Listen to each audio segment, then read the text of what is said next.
seule semaine pas loin de 250, en une semaine.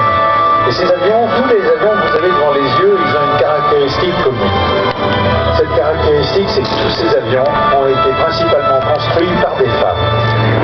C'était la guerre, et l'industrie américaine était à court de personnel, puisque beaucoup d'hommes étaient sous les drapeaux, et que comme beaucoup d'hommes étaient sur les drapeaux, et ben, il fallait bien quelqu'un pour construire les avions, et ces avions tellement machistes dans leur apparence, dans leur son, ces avions ont été assemblés, construits par des femmes. La Forteresse est un avion qui avait été développé chez Boeing à Seattle sur des concepts de stratégie aérienne, sur des réflexions qui s'appuyaient sur les cogitations d'un général italien, d'un théoricien italien de la guerre moderne qui s'appelait Giulio Douhet.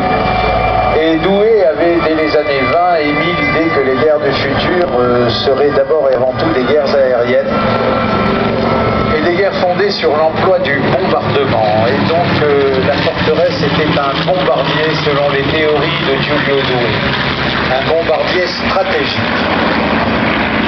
Le B-25, lui, était un